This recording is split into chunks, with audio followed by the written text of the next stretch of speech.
she's not here, then you'd go to Virginia. Yeah, got it. Okay. Steve, you ready? This is a great day for America and a great day for girls and women and for fairness in sports. And with that, I want to introduce our majority leader, Steve Scalise. Thank you, Mr. Speaker. And this is another team effort where House Republicans are standing up for people who just believe in basic fairness. And today's vote should have been a unanimous vote. Yet, regardless of what political games people play up here, when people go back home and they're in their schools, they're competing, they just want to compete on a level playing field. The whole intention of Title IX was to create more opportunities for women to compete in sports. And yet it undermines the very fabric when you say a biological man can just play in a woman's sport if they choose to. And think we've seen over and over again how that just flies in the face of common sense, that it just doesn't allow for that same ability for the competition that we've gotten so used to and that we enjoy seeing. We want women to be able to enjoy those same opportunities in sports, whether it's at the high school level, the college level, or even the professional level. And so we came together today, and this is something that Greg Stubbe, Chairwoman Fox, so many others have worked on to say, let's just make sure that if women want to compete in sports, men can compete in sports, but men shouldn't be able to compete in women's sports. It's why you have women's sports. So it was an important vote today. I think that you saw a lot of really strong arguments for why we need to re-inject common sense back into this debate.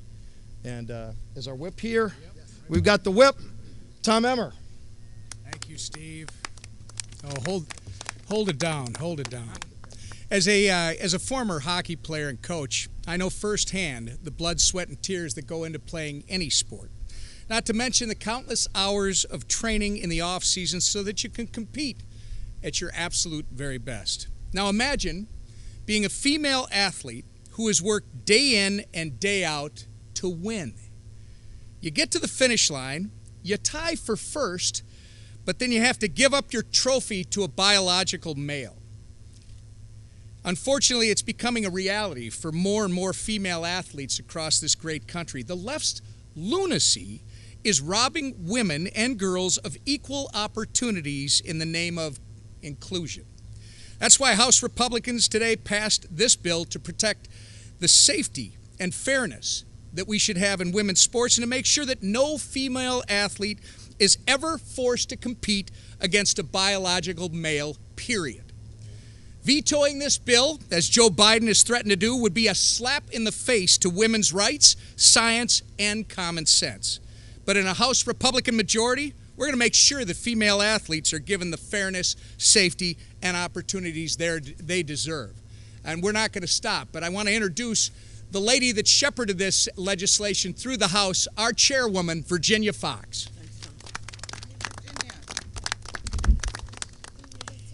Today, Republicans are keeping another of our promises in our commitment to America. Today, we passed the Protection of Women and Girls in Sports Act. If taken up by the Senate Democrats and signed into law by the president, as he should, and forget about vetoing it, it could definitely prove a bipartisan commitment to America's young girls. This bill is historic. Over 50 years ago, Congress passed Title IX, a provision of the Education Amendments of 1972 that was meant to protect women from unfair discrimination. In recent years, it's been used for the opposite purpose. Radical interpretations of Title IX have allowed men to slowly encroach more and more on women's competitions. American women and girls deserve better than what Democrats are doing to them. They deserve not to live in fear of losing a scholarship because a biological male caused them to lose it. They deserve not to live in fear of losing a spot on the roster. They deserve not to live in fear of losing a spot on the podium. That's why today is historic. This is the first step. It starts here by strengthening Title IX protections and returning to the promise of 1972. We're committed to protecting women from discrimination and women's sports from exploitation.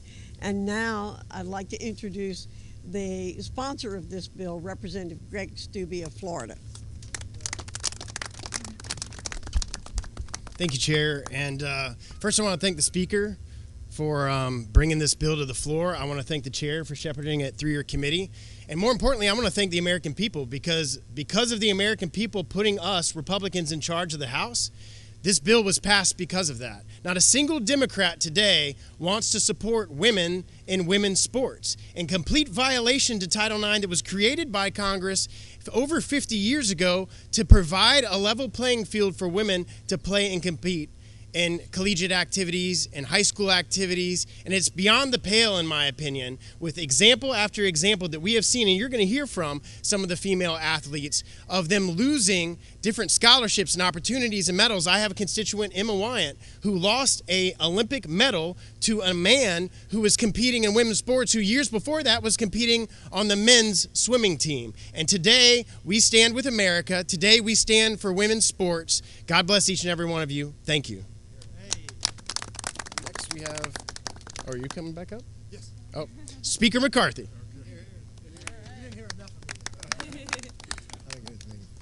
Well, as I said earlier, today is a great day for America, for fairness, for families, and most importantly, for female athletes.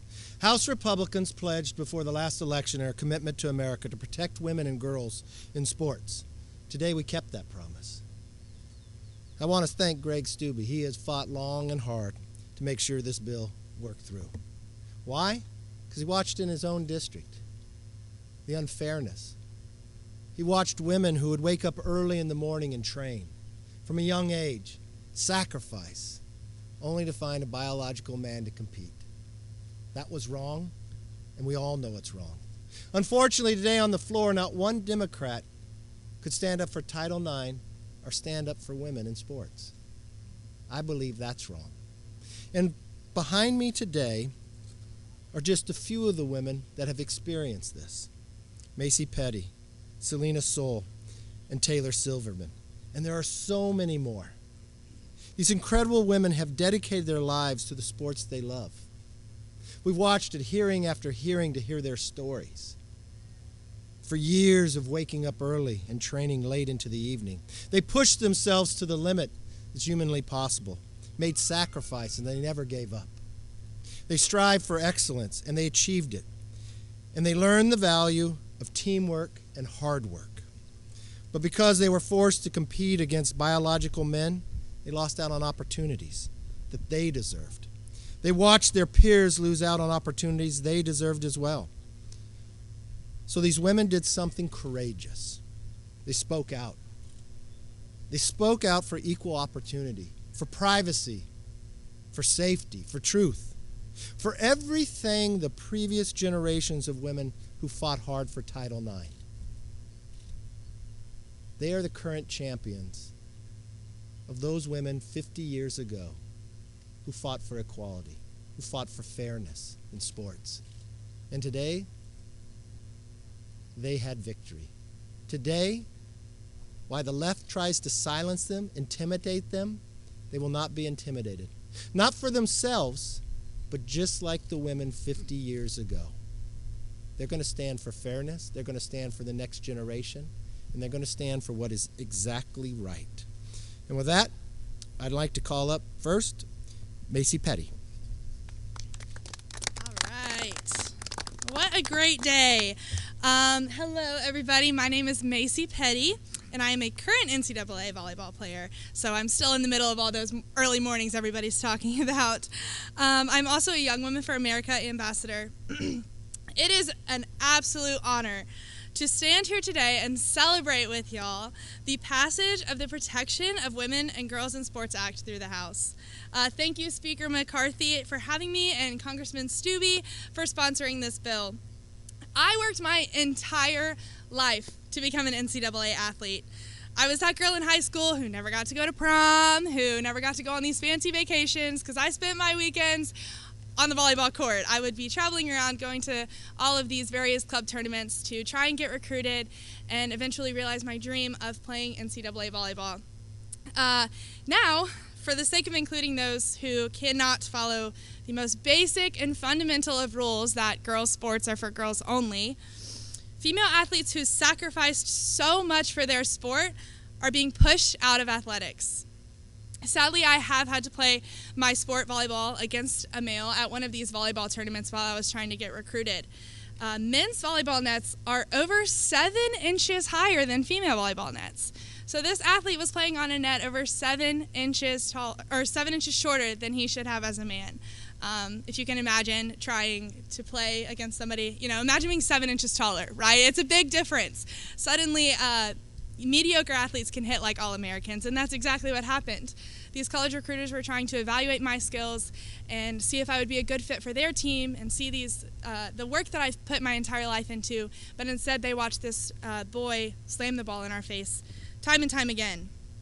A recruiter's job, the recruiters who were watching this game, their ultimate job is to bring titles and money back to their school, right? Well, this can obviously happen much easier with a biological male on court. So this ultimately strips the opportunity of scholarships and playing time, an issue that was supposed to have been settled 50 years ago with the passage of Title IX. So that is why I'm not going to be silent. As a female athlete, I see what sports can do for women. I see the self-confidence, the leadership training, the incredible experience of sacrificing for a goal. I will continue to speak up until all female athletes everywhere have fair competition. Today's passage of the Protection of Women and Girls in Sports Act is a great step, and I'm deeply grateful for everyone standing up here who helped make that happen. Thank you so much. And now let's hear from one of the very first women to speak up with the courageousness of talking about the unfairness, Selena Soul. Hi everyone, my name is Selena Soul, and as Speaker McCarthy said, I was one of the first to start speaking on this issue. I was forced to compete against 2 biological males in track and field in my home state of Connecticut. I raced against these athletes over a dozen times, and they would beat me out by 20 meters in the 100-meter dash every single time without fail. I lost out on countless opportunities. Most notably, I missed out on qualifying for the 2019 New England regional meet. I was kicked out of the 55-meter finals and qualifying for the New England meet by the 2 biological males, and I was forced into the sidelines in my own event because I was at the New England meet and 2 other events where I received all New England honors. I am eternally grateful for the House Republicans for passing this bill to ensure that no other girl has to experience the pain and heartbreak that I went through my 4 years of high school, and I will be grateful to them for the rest of my life, and I will continue to fight for this issue for as long as it takes. Thank you. Thank you for your courage. And now let's hear from Taylor Silverman.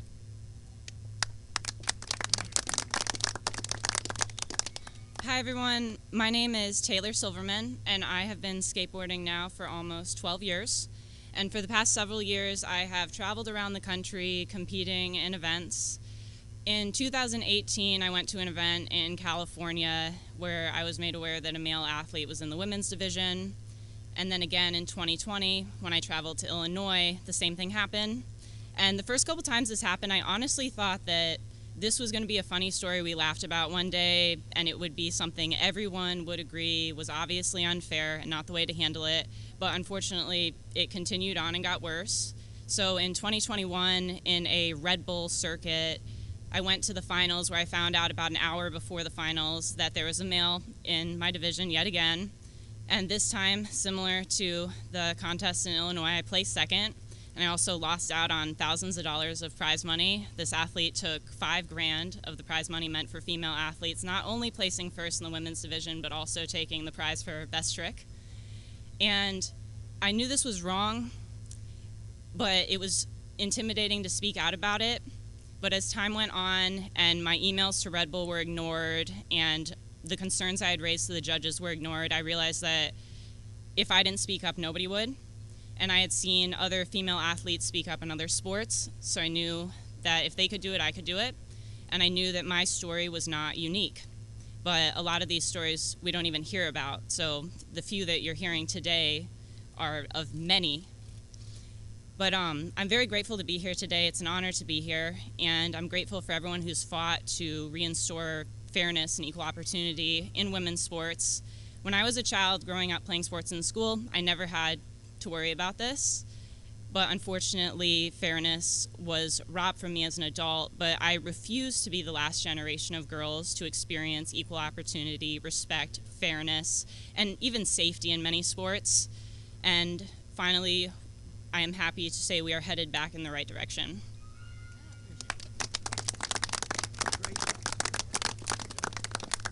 These are just three of the most courageous women, but for all the young women out there, I want you to know this. We've heard you.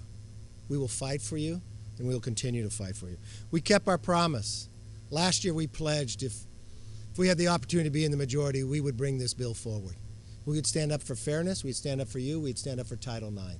And that's exactly what we did today. We ask others across this country to join with us to help us pass it in the Senate and get it to the President's desk. So every woman is protected in fairness and in competition. With that, let's open it up for questions. Yes, ma'am.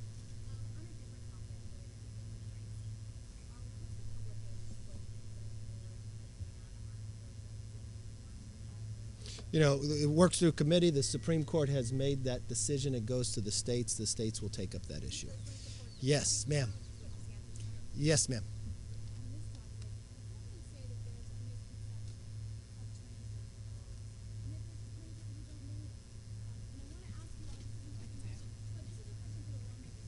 All right, I'll take it. But well, but your question to us right there is that you're saying that Macy doesn't know them. But that's what you have said in your question so far.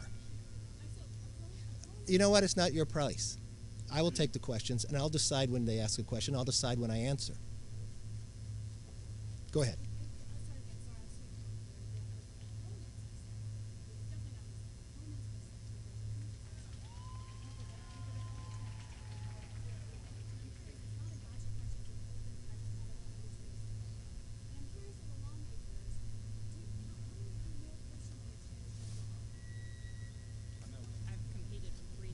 Yeah, and this is not the point. I would say we know them, we understand them. It doesn't have to do with it. What it plays is this is athletics. Okay, when I grew up in athletics and I wanted to wrestle or you wanted to box, it's based on your weight, even though we were both biological. When we went and played football, we had to weigh in every single day. Why? Because they wouldn't have somebody when we were younger over 150 compete with somebody that's 100 pounds. Because you know what? Muscle mass made a difference. There's a difference in volleyball. Why would you have in men's sports a volleyball 7 inches higher net than below? So we can understand the other person. We can go to dinner with the other person. We can hang out with the other person. But there's a reason why Title IX was created. There's a reason why there's men and women's sports. There's a reason why there's a professional basketball for men and women. It's about fairness. And if there's one final fiber of America, it's about giving people an opportunity that if they work hard, if they sacrifice.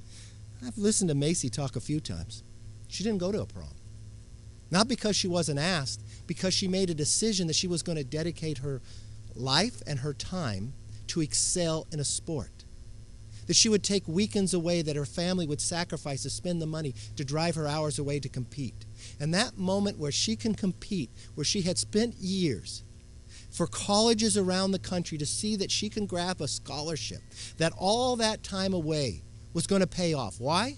Because she could have that college paid for because of what the sacrifice she made where others would not make that decision. To a biological man who steps in, who that all time that he played, he now gets to play with a net 7 inches shorter. How many basketball players would love to play with the hoop a little shorter too? So it's not about whether do we know somebody. Yes, we do them. And then when we know them, we also understand biologically they're different. And it's about muscle mass and it's about fairness. Yes.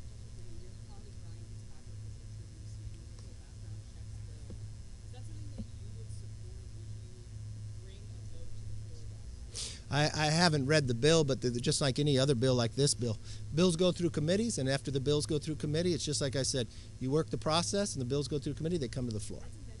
Yes. Yes, ma'am. I answered your question. Yes, ma'am. I answered your question. Yes, ma'am. Yes. I think we're in very good shape. We just rolled it out yesterday. We're working, talking through all the members, and I don't want to break all expectations. I want you to follow it. I want you to be on the floor. I want the anticipation. I want you to see. I want you to see as the clock goes up. I want you to write stories like I'm teetering, whether I could win or not, and the whole world hangs in the balance. And then I want you to write a story after it passes. Would the president sit down and negotiate? Just like we've done every other time before.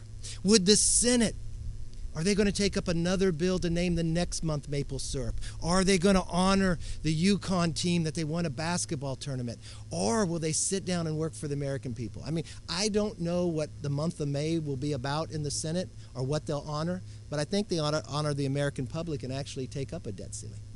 Yes.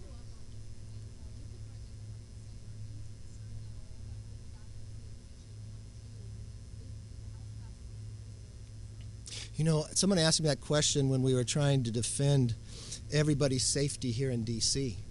We put a bill on the floor to stop them from decriminalizing everything. You know what? It passed the Senate and the president signed it. Same thing happened about the pandemic. So I shouldn't have to worry about the Senate. I'm just worried about the Senate actually working. I'm just worried about the Senate actually showing up. But if they show up, is it going to be another month naming Maine the maple syrup for March? Is it going to be another month like this week where they named Yukon basketball, honoring them for winning? Or will it take up the issues that America cares most about? They've got inflation going because the Democrats added $6 trillion. Every poll will show you Americans do not want you just to lift the debt ceiling and continue to have inflation. They want us to be less dependent upon China. So they want us to pass the exact bill what we're doing. They want us to be able to protect Social Security and Medicare. So when we do work requirements, it helps more people go to work, more people to pay in. That's the concern they have. Now, I can't worry about the Senate. I worry about the Senate leader in Schumer, what he can do or accomplish, because he hasn't shown that he's done much. I just wish he sits down and be able to do something. So that's why I talk the president. I don't understand. He's the first president in the country that can bumble his way into a default, or should he sit down and negotiate like everybody's done before? Yes, sir. No, not at all. Not at all.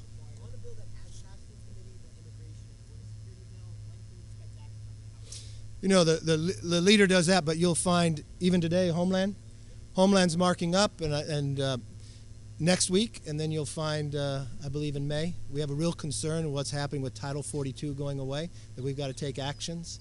And I thought that was a big success last night in Judiciary. I give everybody involved, especially the leader and the whip and everybody else working on this, from Chairman Jordan and everybody else involved, from Mario and Juan Siscomani and everybody. I think it's be a big victory, and we'll get it through the floor.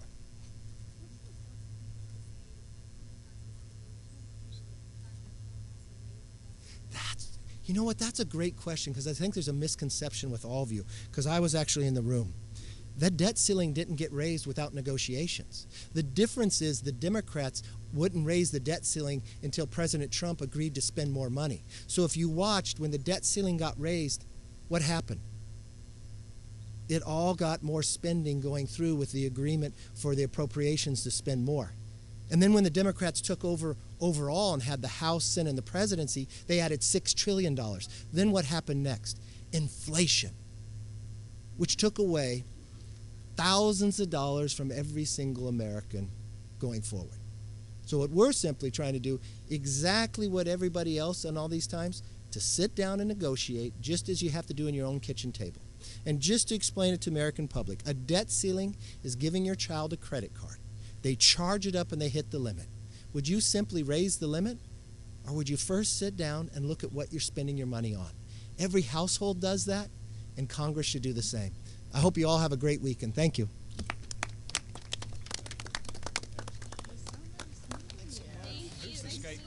Are you a skateboarder? Yeah. Cool. I make bamboo skateboards. Oh, really? Yeah. Oh, sweet. I don't want anything.